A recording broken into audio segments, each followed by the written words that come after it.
Hi, my name is Ronaldo Hernandez. And I've seen that you've been around at the library for a long time. I was wondering if you had time for a few ethnographic questions for my marketing research class. We are doing a project. It follows under music consumption within college students. Yeah, I do have enough time. Okay, well, how's your day going so far? Pretty, pretty good. I'm a senior. What year are you in? I am a freshman. Oh, okay. Are you from the area? Yeah, I live here in Turlock. Oh, I'm from Modesto. You like the campus so far? Yeah, a little smaller, but it's still pretty good. It's still a pretty good place. Mm. What do you what would you consider like your topics within the music genre? My topics, like my favorite topics. Um, yeah, it doesn't matter. Well, I think for me, my favorite topics would be either K-pop or like pop or hmm, or like rap music.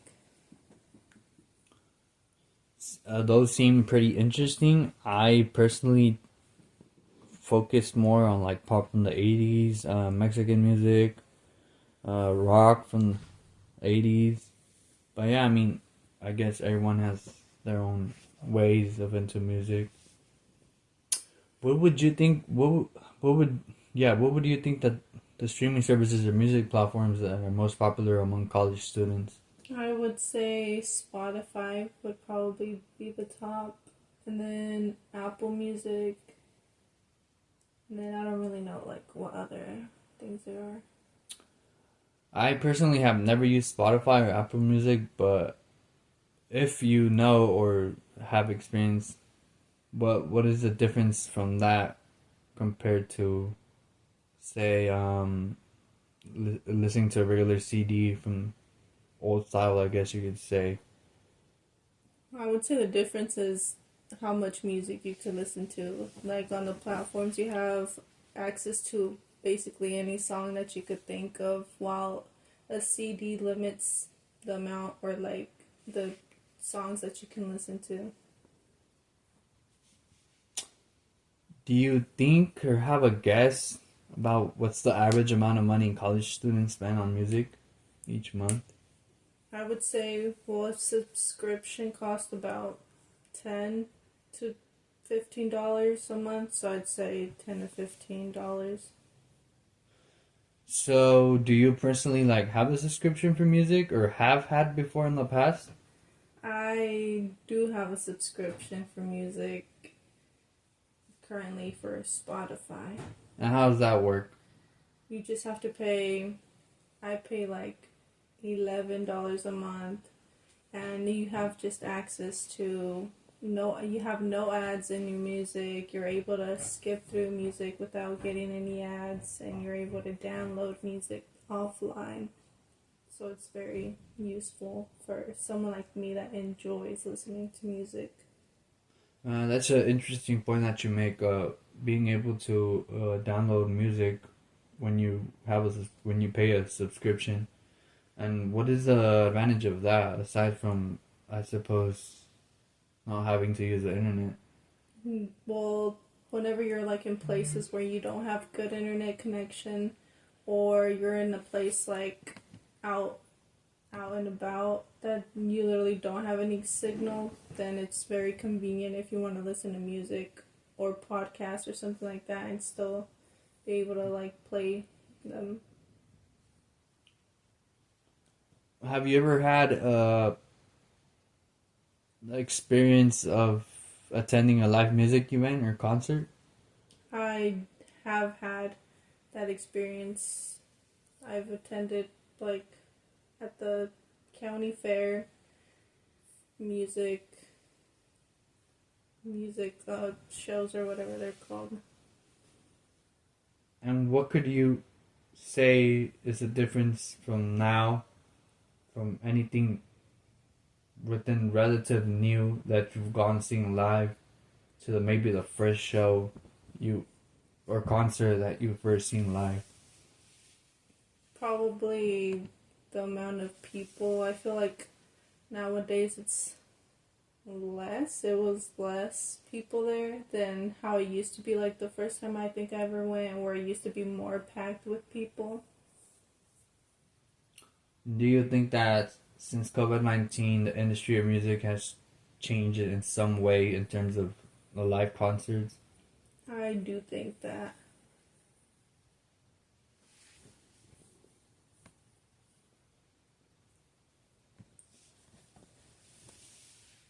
What do you think it's the most common way that a college student purchases music? Mm, well, I think it's probably just like I said, like through the subscriptions of just being able to listen to the music. I don't think like they really buy physical like copies of the music as much. And maybe you could educate me more on the subject, but how does the subscriptions work? Is there different levels of subscriptions? Yeah, so there's like premiums of a subscription, or you could get the basic subscription, which has less features than the premium, which would have all of it included. Mm. So each price has its own benefits, I guess you could say, and the higher the price, the higher the benefits. Yeah. Okay, seems interesting. Now, I would like to move on to what is maybe known as structural questions. How do you think the price of a streaming subscription influences the number of college students who subscribe to it? I think that it just depends if the streaming like services is cheaper, then students are probably going to want to go towards the cheaper. But if some students care more about the quality and they don't really care how much they would pay. Okay, so in that matter, comes to personal preferences depending on the person, right? Yeah.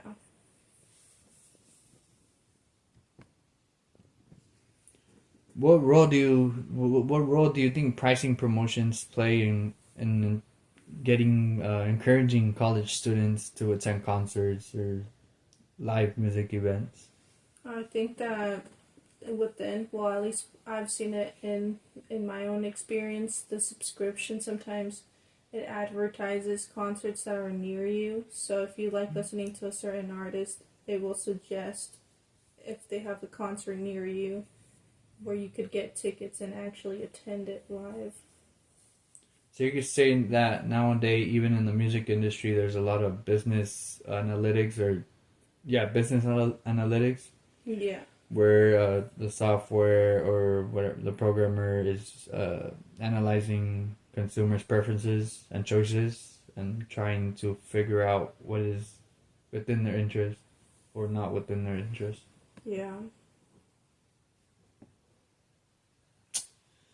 What do you think of bundling music with other services? Like, for example, there's like streaming platforms offering movies and TV shows. How do you think that this impacts the college student willingness to pay? I think it like encourages them, or it kind of has more influence over them to want to buy that service since they're able to get more out of it than just one thing. Have you experienced this before? I'd say I would have. You're right. For me, I think one time I was interested in getting like Amazon Prime because it also has music streaming services, but it also has movies and TV shows that come along with that service. So it was very intriguing. So you think it's worth the dollar you invest when you bundle music with other services? I think it would be, yeah. How does peer influence or social media trends affect the music purchasing decisions of college students? In your opinion, of course. I think that it has an important role. So if people around you they listen to something certain, or like they tell you like, oh, like you should listen to this, or like, oh, I really enjoy this, then that will like influence you to want to listen to that certain thing based on the people around you, or at least from what you hear. Kind of like a old traditional word to mouth reference, you could say, something that I feel it has still hasn't lost. Not specifically in music, but for a few business things, the word to mouth is still a pretty functional system to get attention or sales.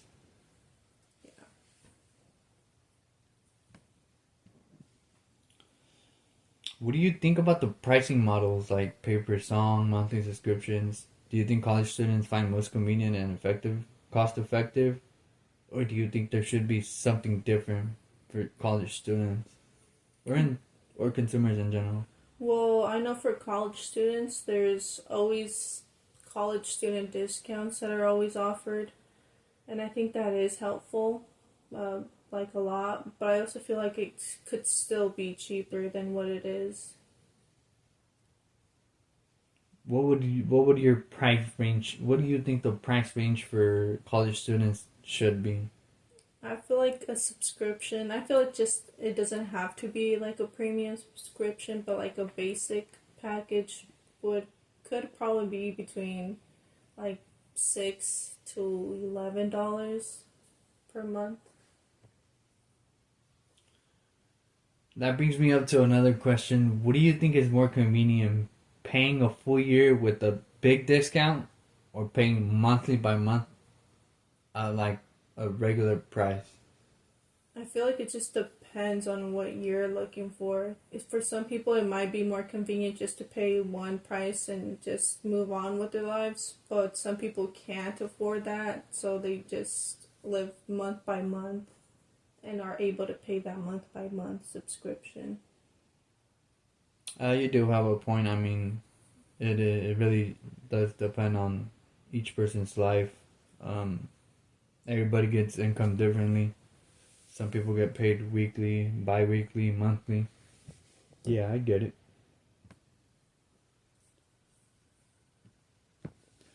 Um, I would like to move on to contrast questions, where it's more of comparing one thing with another.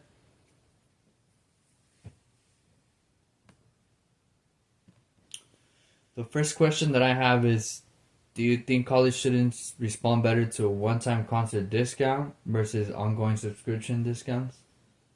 I feel like they would respond better to the ongoing discounts And why is that? because it's continuous, so it would make it seem like they're actually getting more out of it, even if they're maybe actually not. Have you experienced this before? Do you have like subscriptions to like uh discounts on any app or something like that? Website for Mm, concerts? for concerts, no.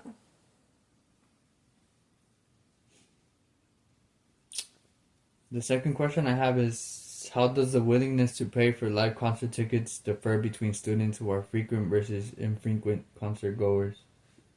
So I think for frequently people that go to concerts, they're willing to pay more because they go to it more often, so they're like they know the price points, like, oh, like this time it was a little cheaper, or they could add on points if they use a certain service, which would like want them to go to more concerts. While as a person that doesn't usually go, it's more rare for them, like having to pay a price. It's like it takes a little more out of them probably, like knowing that they only go once in a while, as to a person that goes like a lot of times.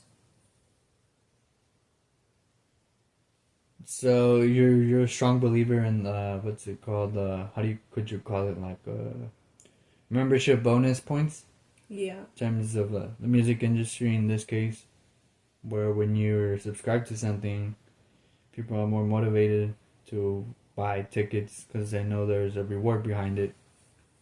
Yeah. Seems interesting. Um, do you think there is a significant difference in the amount of students that are willing to pay for digital music compared to physical formats, whether it's vinyl, CDs, those big CDs from like the 60s, 70s? Yeah, I completely think there is a want to pay something digital than a physical copy, just because of the access. Just it's simpler to have, and you have more options that come with that. Like I said before.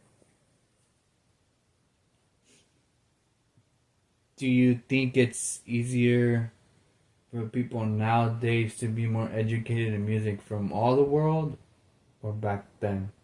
It definitely is easier nowadays because you're able to look up like any curiosity you have of any type of music, you're able to look it up and millions of results will show up of type of music. Whereas before you'd have to physically go to a certain maybe spot in the world or certain part of the wherever you live to be able to listen to that or even find out about that type of music.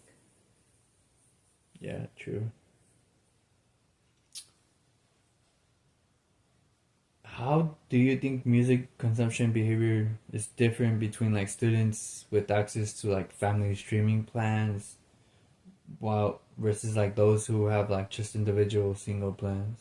In terms of the apps and streaming services that are nowadays available, which there's quite a few. I feel like the difference would just be having that access. Someone that pays for a single streaming service could maybe not have as much access to a person that has like a family plan, which would probably include even more like things that come with that subscription than an individual plan. So once again, you think that maybe higher subscription bundle plan is more rewarding or there's more benefits to a single plan, but it also depends on the situation of the person. Yeah, definitely. Um, do you think college students are more likely to attend concerts with dynamic pricing models, like for example, where prices adjust based on demand, compared to static pricing models like fixed prices? Yeah, I feel like they would. It could be more interesting. You'd feel like more of a chance to get something if it's dynamically changing. More people want to go to that concert, so it might entice you to want to go to it too, or it's just something popular.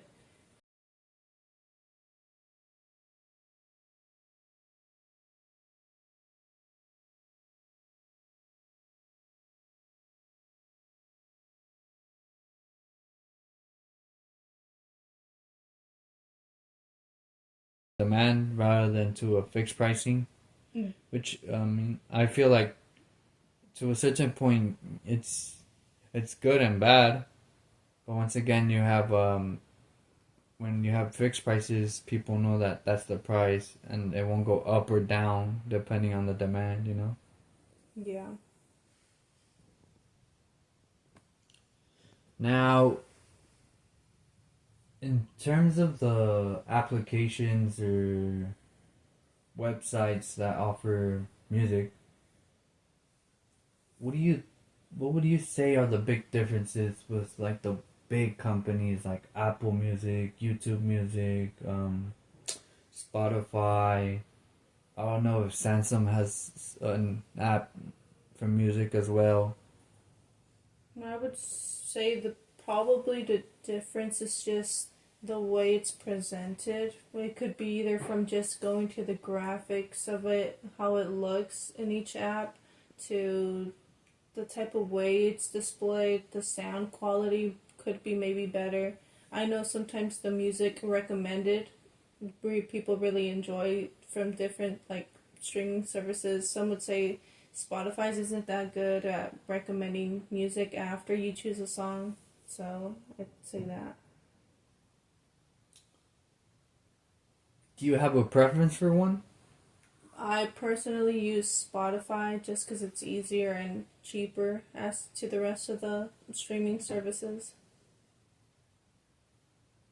Interesting. When it comes to music downloading, I don't know if you've experienced it or not within different apps.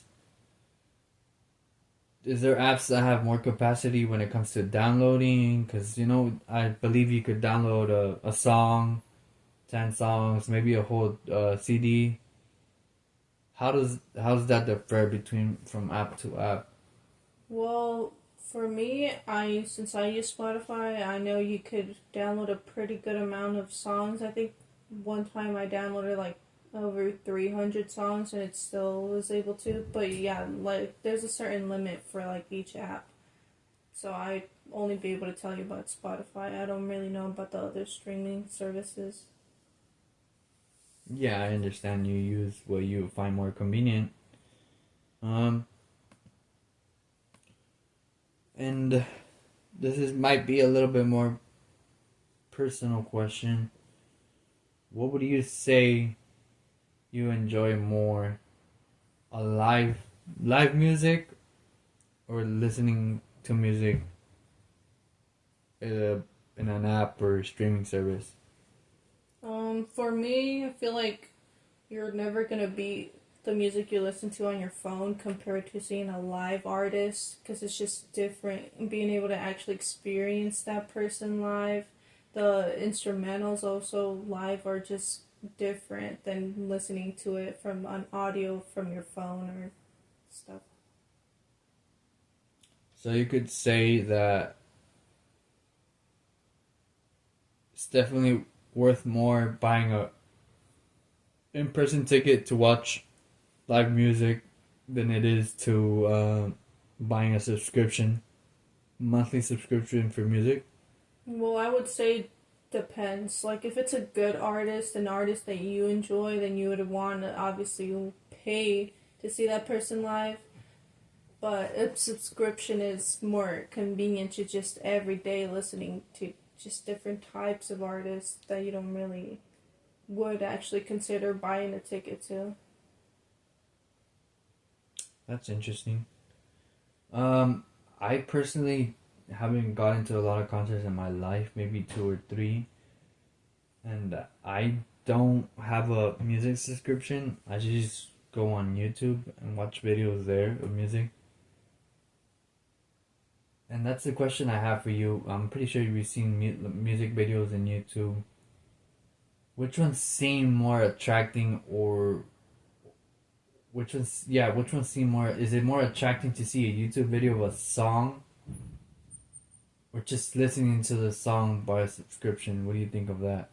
I feel like in certain genres, I feel like it is more enticing to see the music videos. Like I know for at least me, K-pop, they put a lot more efforts into their music videos, and sometimes it's meant to be watched a music video to see the storyline or the dances behind it.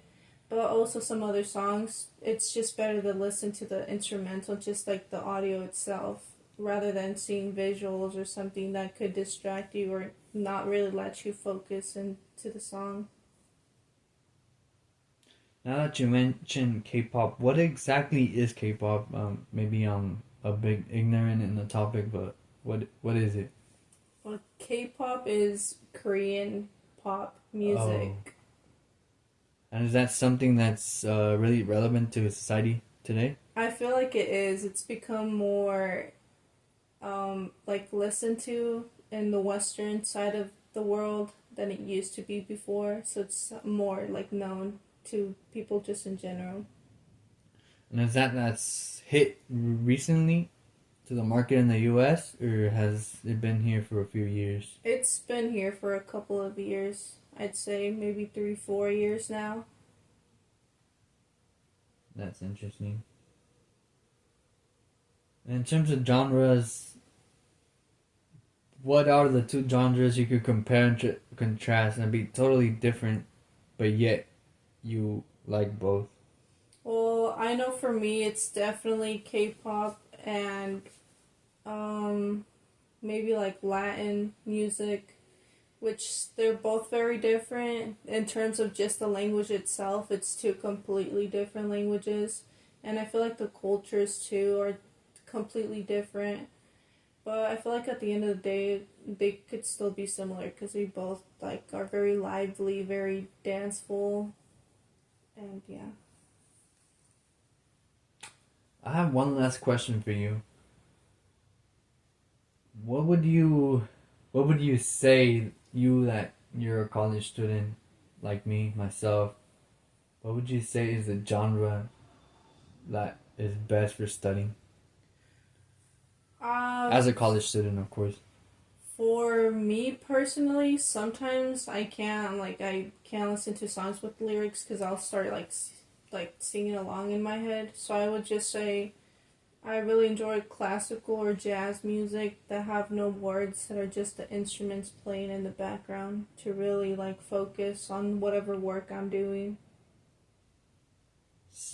So you're basically saying that the focus comes, at least to your point of view, comes from an instrumental music, where more as music with lyrics is a bit contagious, in which one loses the focus.